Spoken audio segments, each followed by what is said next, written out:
Uma antologia de leituras das palavras de Deus Todo-Poderoso.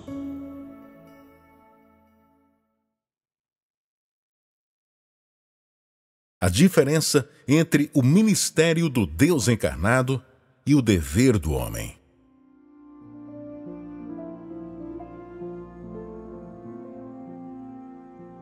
Vocês devem chegar a conhecer a visão da obra de Deus e entender a direção geral da sua obra. Isso é a entrada de forma positiva.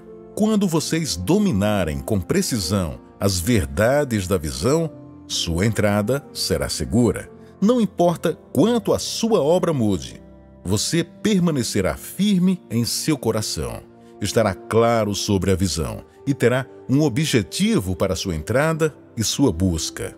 Dessa maneira, todas as experiências e conhecimento em você se aprofundarão e se tornarão mais refinados. Quando você tiver entendido o quadro maior em sua inteireza, você não sofrerá perdas na vida e jamais estará perdido. Se você não chegar a conhecer esses passos da obra, sofrerá perda em cada um deles. Você não pode dar meia volta em apenas uns poucos dias e não será capaz de se firmar na trilha certa, nem mesmo em algumas semanas. Isso não está atrasando você? Há muita coisa da entrada numa maneira positiva e tais práticas que vocês devem dominar. Portanto, você também deve entender vários pontos sobre a visão da sua obra, tais como o significado da sua obra de conquista, a senda do aperfeiçoamento no futuro, o que deve ser alcançado por meio da experiência de provações e tribulações, o significado do julgamento e do castigo, os princípios da obra do Espírito Santo e os princípios da perfeição e da conquista. Essas são todas verdades da visão. O restante são os 3 estágios da obra, da era da lei, da era da graça, da era do reino, assim como do testemunho futuro. Essas também são verdades pertinentes à visão e são as mais básicas, assim como as mais cruciais. No momento, há coisas demais em que vocês devem entrar e praticar, mas agora está mais estratificado e mais detalhado. Se você não tiver conhecimento dessas verdades, isso é prova de que você não entrou ainda. Na maioria das vezes, o conhecimento da verdade que o homem tem é superficial demais.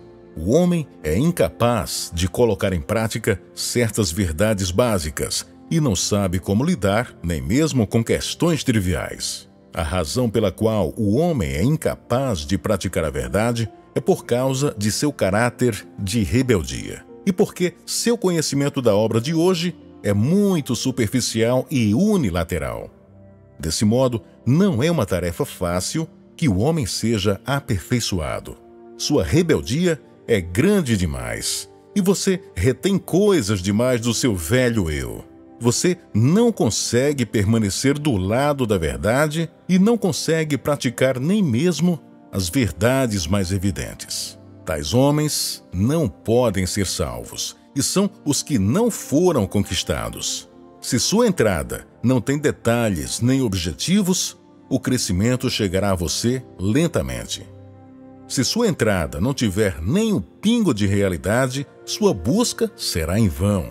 Se você não tiver consciência da substância da verdade, você permanecerá sem mudança. O crescimento na vida do homem e as mudanças em seu caráter são alcançados por meio da entrada na realidade e, além disso, por meio da entrada nas experiências detalhadas. Se você tiver muitas experiências detalhadas durante a sua entrada e se tiver muito conhecimento e entrada reais, o seu caráter mudará rapidamente.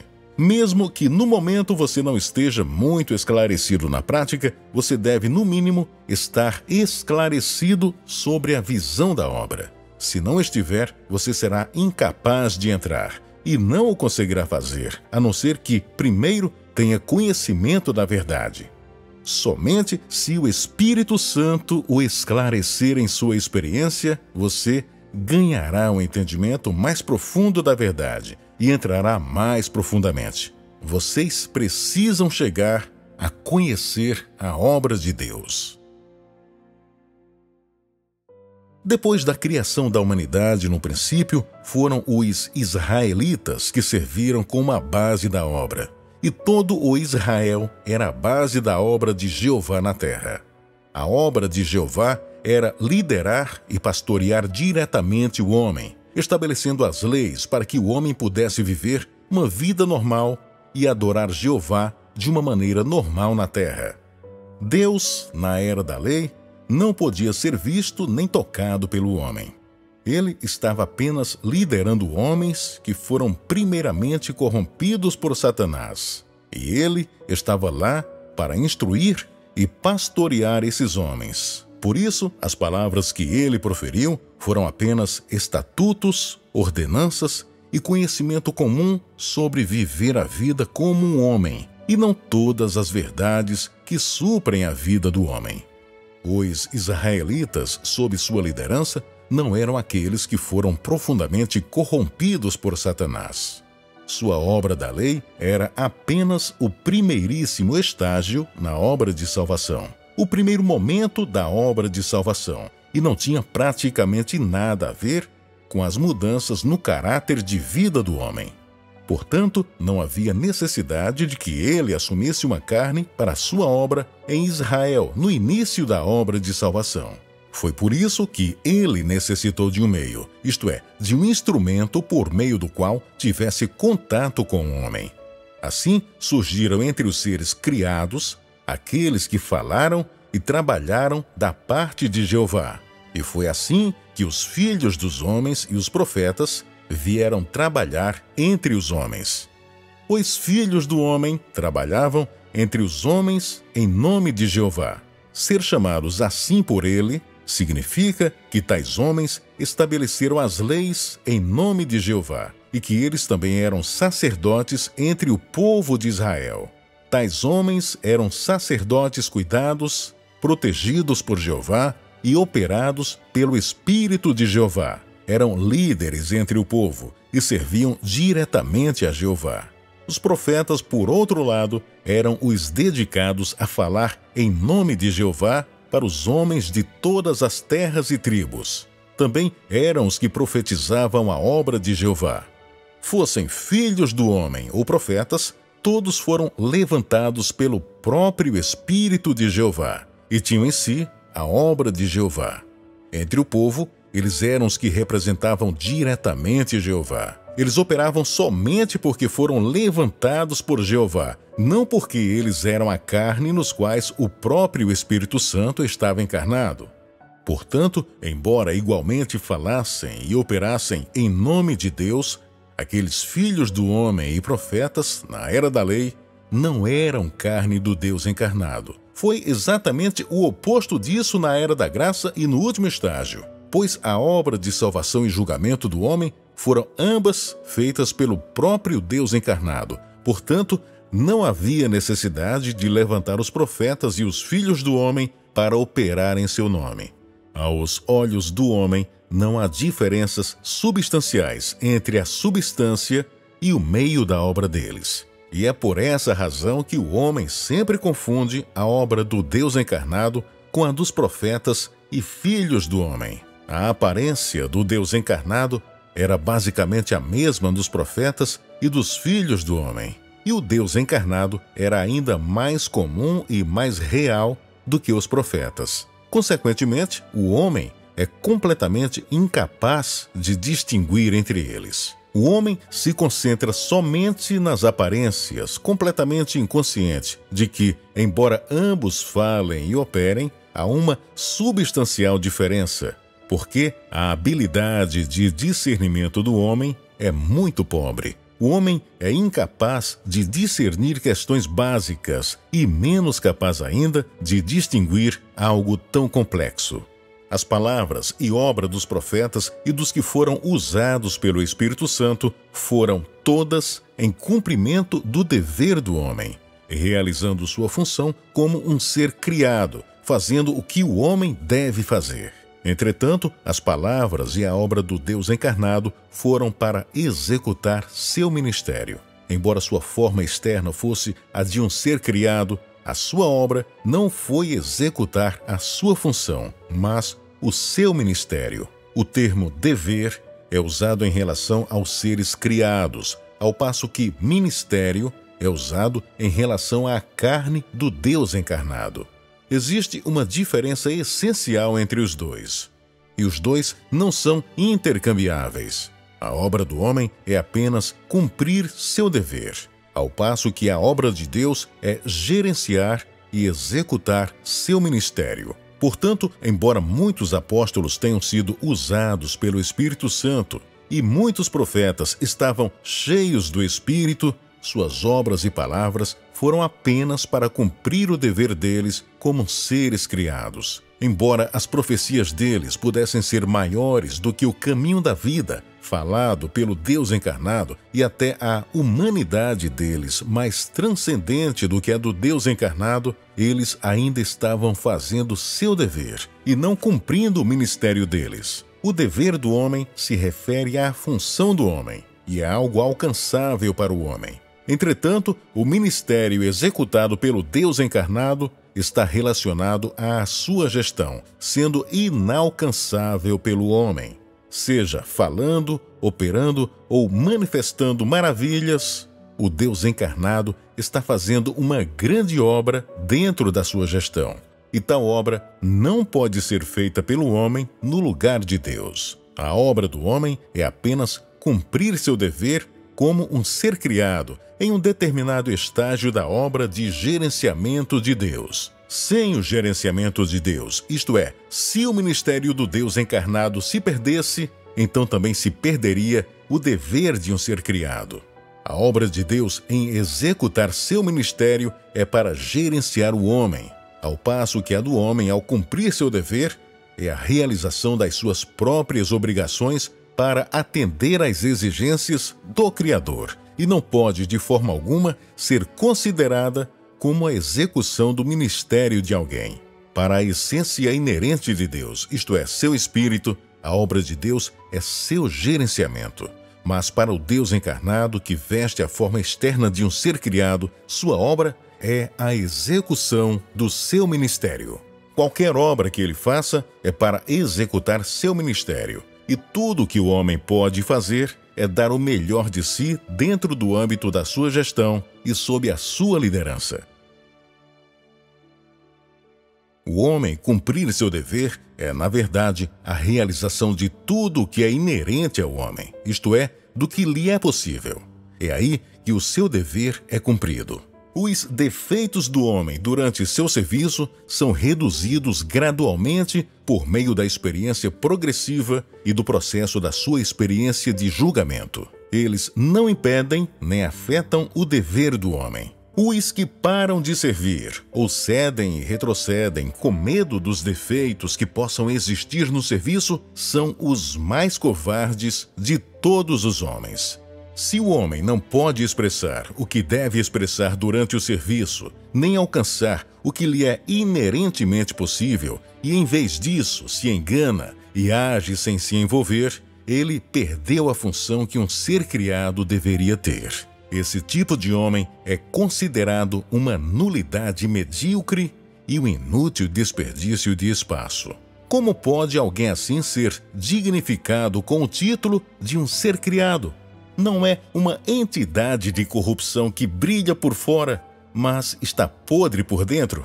Se um homem chama a si mesmo de Deus, mas não consegue expressar o ser divino, nem fazer a obra do próprio Deus, nem representar Deus, sem dúvida alguma, ele não é Deus, pois não tem a essência de Deus, e aquilo que Deus pode inerentemente alcançar, não existe dentro dele. Se o homem perde o que é inerentemente alcançável, não pode mais ser considerado homem, e não é digno de permanecer como um ser criado, nem de se achegar diante de Deus e o servir. Além disso, ele não é digno de receber a graça de Deus, nem de ser cuidado, protegido e aperfeiçoado por Deus. Muitos que perderam a confiança de Deus prosseguem para perder a graça de Deus. Não apenas não desprezam seus erros, mas veementemente propagam a ideia de que o caminho de Deus está errado. E os rebeldes negam até a existência de Deus. Como pode esse tipo de homem com tanta rebeldia ter o privilégio de desfrutar da graça de Deus? Os homens que falharam em cumprir seu dever têm sido muito rebeldes contra Deus e devem muito a Ele. Mas se viram e censuram severamente, dizendo que Deus está errado. Como poderia esse tipo de homem ser digno de ser aperfeiçoado? Não é o precursor do que é eliminado e punido? Um homem que não faz o seu dever diante de Deus já é culpado do mais hediondo dos crimes, para quem até a morte é uma punição insuficiente. Ainda assim, o homem tem o descaramento de debater com Deus e de se comparar a Ele. De que vale aperfeiçoar esse tipo de homem?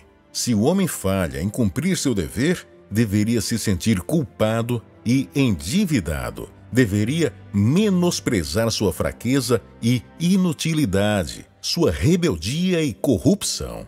E, além disso, deveria sacrificar sua vida e seu sangue para Deus. Só então ele é um ser criado que realmente ama Deus. E somente esse tipo de homem é digno de desfrutar as bênçãos e promessas de Deus e de ser aperfeiçoado por Ele. E que dizer da maioria de vocês? Como vocês tratam o Deus que vive entre vocês? Como vocês cumpriram seus deveres diante dele? Fizeram tudo o que foram chamados para fazer, até mesmo ao custo da sua própria vida? O que sacrificaram? Vocês não receberam de mim muitas coisas? Conseguem fazer a distinção? Quão leais vocês são a mim? Como me serviram?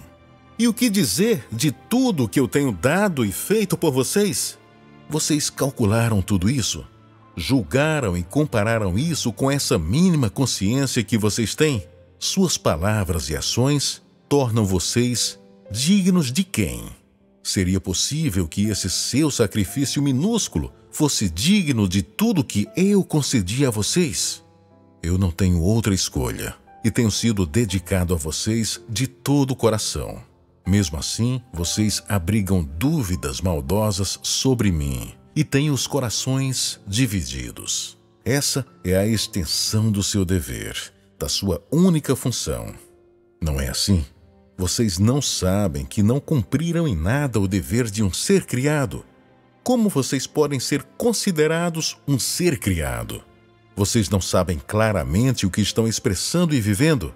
Vocês têm falhado em cumprir seu dever, mas vocês procuram obter a misericórdia e a graça generosa de Deus. Tal graça não foi preparada para pessoas tão sem valor e baixas como vocês, mas para aqueles que não pedem nada e se sacrificam alegremente. Homens como vocês, nulidades medíocres, de maneira nenhuma são dignos de desfrutar da graça do céu. Somente dificuldades e punições intermináveis acompanharão seus dias. Se vocês não puderem ser fiéis a mim, seu destino será de sofrimento. Se vocês não puderem ser responsáveis às minhas palavras e à minha obra, seu fim será de punição. Qualquer graça, bênçãos e vida maravilhosa no reino não terá nada a ver com vocês. Este é o fim que vocês merecem ter e uma consequência dos seus próprios atos.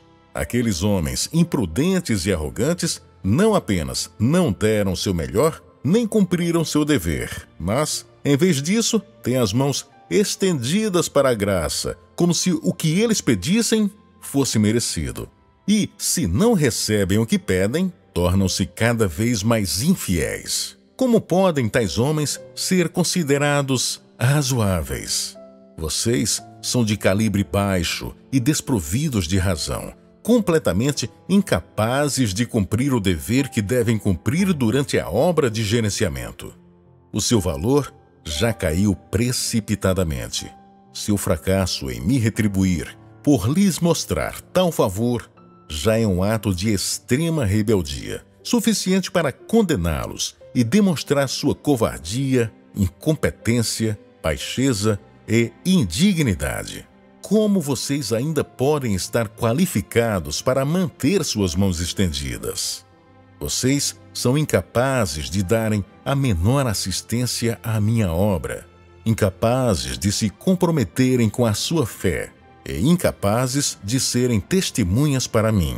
Esses já são seus erros e fracassos, mas vocês, ao contrário, me atacam, dizem falsidades a meu respeito e se queixam de que sou injusto. É isso o que constitui a sua lealdade? É isso o que constitui o seu amor? Que outra obra vocês podem fazer além disso? Como foi que vocês contribuíram para todo o trabalho que já foi feito? Quanto vocês gastaram? Já é um ato de grande misericórdia que eu não coloque culpa em vocês. Mas vocês, vergonhosamente, ainda me dão desculpas e reclamam de mim em particular. Vocês ainda têm sequer o menor traço de humanidade? Embora o dever do homem seja maculado pela mente do homem e suas noções, você deve cumprir seu dever e comprometer-se com a sua fé. As impurezas na obra do homem são uma questão de seu calibre, ao passo que, se o homem não cumpre seu dever, mostra sua rebeldia. Não há correlação entre o dever do homem e se ele é abençoado ou amaldiçoado. O dever é o que o homem deve cumprir. É seu dever obrigatório e não deve depender de recompensas, condições ou razões. Só então é que ele está fazendo o seu dever. Um homem que é abençoado goza de bondade ao ser aperfeiçoado após o julgamento. Um homem que é amaldiçoado recebe punição quando seu caráter permanece inalterado depois do castigo e do julgamento, ou seja, ele não foi aperfeiçoado. Como um ser criado, o homem deve cumprir seu dever, fazer o que deve fazer e fazer o que for capaz de fazer, independentemente de ser abençoado ou amaldiçoado. Essa é a condição básica do homem, como alguém que busca a Deus. Você não deve fazer o seu dever apenas para ser abençoado, e você não deve se recusar a agir por medo de ser amaldiçoado. Deixe-me dizer-lhes uma coisa. Se o homem é capaz de cumprir o seu dever, isso significa que ele realiza o que deve fazer. Se o homem é incapaz de cumprir seu dever, isso mostra a rebeldia do homem. É sempre através do processo de fazer o seu dever que o homem é gradualmente mudado, e é através deste processo que ele demonstra sua lealdade. Assim, quanto mais você for capaz de fazer o seu dever, mais verdades você receberá, e assim também sua expressão se tornará mais real. Aqueles que somente agem sem se envolver ao cumprir seu dever e não buscam a verdade, serão eliminados no fim, pois tais homens não cumprem seu dever na prática da verdade e não praticam a verdade no cumprimento de seu dever. Tais homens são aqueles que permanecem inalterados e serão amaldiçoados. Suas expressões não são apenas impuras, mas o que expressam não é nada além de maldade. Na era da graça, Jesus também falou muito e fez muitas obras, em que ele era diferente de Isaías, em que ele era diferente de Daniel. Ele era um profeta, porque se diz que ele é o Cristo. Quais são as diferenças entre eles? Eram todos homens que falavam palavras, e suas palavras pareciam mais ou menos as mesmas para o homem. Todos falavam e faziam a obra. Os profetas do Antigo Testamento fizeram profecias, e, similarmente, Jesus também. Por que isso é assim? A distinção aqui é baseada na natureza da obra. Para discernir essa questão, você não pode considerar a natureza da carne, e você não deve considerar a profundidade ou a superficialidade das palavras de alguém. Você sempre deve primeiro considerar sua obra e os efeitos que sua obra alcança no homem. As profecias proferidas por Isaías na época não supriam a vida do homem. E as mensagens recebidas por pessoas como Daniel eram apenas profecias e não o caminho da vida. Se não fosse a revelação direta de Jeová, ninguém poderia ter feito essa obra, pois isso não é possível para os mortais. Jesus também falou muito, mas tais palavras eram o caminho de vida pelo qual o homem poderia encontrar uma senda para a prática. Isto é, primeiro, ele pôde suprir a vida do homem, pois Jesus é vida. Segundo, ele pôde reverter os desvios do homem. Terceiro, a sua obra pôde suceder a de Jeová para continuar a era. Quarto, ele pôde compreender as necessidades do homem interior e entender o que falta ao homem. Quinto, ele pôde introduzir uma nova era e concluir a antiga. É por isso que ele é chamado de Deus e Cristo. Não só é diferente de Isaías, mas também de todos os outros profetas. Tome Isaías como uma comparação para a obra dos profetas. Primeiro, ele não pôde suprir a vida do homem. Segundo, ele não pôde introduzir uma nova era. Ele estava trabalhando sob a liderança de Jeová e não para introduzir uma nova era. Terceiro, o que ele mesmo falou estava além de sua compreensão. Ele estava recebendo revelações diretamente do Espírito de Deus, e os outros não entenderiam, mesmo depois de tê-las escutado. Essas poucas coisas por si só são suficientes para provar que suas palavras não passavam de profecias. Não eram mais do que um aspecto da obra realizada no lugar de Jeová. Ele não pôde, no entanto, representar completamente a Jeová. Ele era o servo de Jeová, um instrumento na obra de Jeová. Ele estava apenas fazendo a obra dentro da era da lei e dentro da extensão da obra de Jeová. Ele não operou além da era da lei. Inversamente, a obra de Jesus era diferente. Ele ultrapassou o escopo da obra de Jeová. Ele operava como Deus encarnado e submeteu-se à crucificação a fim de redimir toda a humanidade. Isto é, ele realizou nova obra fora da obra feita por Jeová. Essa foi a introdução de uma nova era. Outra condição é que ele foi capaz de falar daquilo que o homem não podia alcançar. Sua obra era uma obra dentro do gerenciamento de Deus e envolveu toda a humanidade. Ele não operou somente em uns poucos homens, nem liderar um número limitado de homens era a sua obra. Quanto a como Deus se encarnou para ser homem, como o Espírito deu revelações naquele tempo e como o Espírito desceu sobre um homem para realizar a obra, essas são questões que o homem não pode ver nem tocar. É totalmente impossível que essas verdades sirvam de prova de que ele é o Deus encarnado. Sendo assim, a distinção só pode ser feita com base nas palavras e obras de Deus que são tangíveis ao homem. Somente isso é real. Isso é porque as questões do Espírito não são visíveis para você e são claramente conhecidas apenas pelo próprio Deus. Nem mesmo o corpo encarnado de Deus conhece tudo. Você só pode verificar se ele é Deus pela obra que fez. Da sua obra, pode-se ver que, primeiro, ele é capaz de inaugurar uma nova era. Segundo, ele é capaz de suprir a vida do homem e mostrar ao homem o caminho a seguir. Isso é suficiente para estabelecer que ele é o próprio Deus.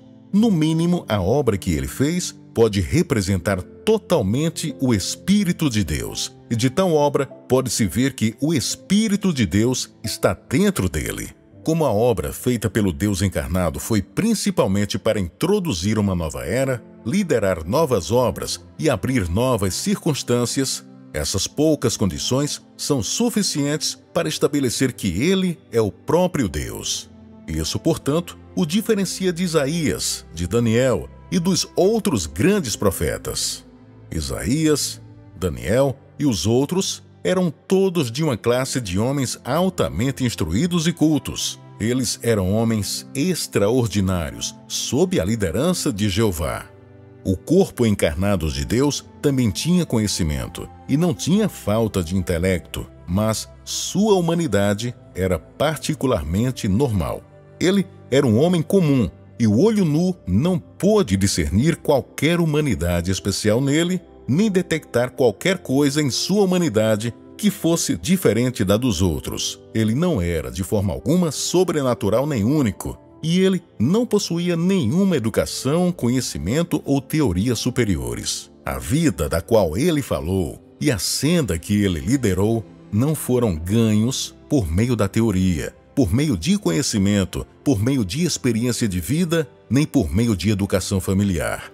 Pelo contrário, elas eram a obra direta do Espírito e da carne encarnada. É porque o homem tem grandes noções de Deus e principalmente porque essas noções são feitas de elementos vagos demais e sobrenaturais que, aos olhos do homem, um Deus comum, com fraqueza humana, que não pode operar sinais e maravilhas, certamente não é Deus. Não são essas as noções errôneas do homem? Se o corpo encarnado de Deus não era um homem normal, então como se poderia dizer que ele se tornou carne? Ser da carne é ser um homem comum e normal. Se ele tivesse sido um ser transcendente, então ele não teria sido da carne. Para provar que ele é da carne, ele precisou possuir uma carne normal. Isso era simplesmente para completar o significado da encarnação. No entanto, esse não foi o caso dos profetas e dos filhos do homem. Eles eram homens dotados e usados pelo Espírito Santo. Aos olhos do homem, sua humanidade era particularmente grandiosa e realizavam muitos atos que ultrapassavam a humanidade normal. Por essa razão, o homem os considerava como Deus. Agora, todos vocês devem entender isso claramente, pois essa tem sido a questão mais facilmente confundida por todos os homens das eras passadas. Além disso, a encarnação é a mais misteriosa de todas as coisas, e Deus encarnado é o mais difícil para o homem aceitar. O que eu digo é propício para cumprir sua função e sua compreensão do mistério da encarnação. Tudo isso está relacionado com o gerenciamento de Deus com a visão. Sua compreensão disso será mais benéfica para ganhar conhecimento da visão, isto é, a obra de gerenciamento. Dessa forma, vocês também obterão muita compreensão do dever que diferentes tipos de homens devem desempenhar. Embora essas palavras não mostrem diretamente o caminho a vocês, elas ainda são de grande ajuda para a sua entrada, pois suas vidas, no momento, carecem muito de visão. E isso se tornará um obstáculo significativo que impedirá sua entrada. Se vocês não conseguiram entender esses problemas, não haverá motivação para sua entrada. E como pode essa busca capacitar vocês para que cumpram melhor o seu dever?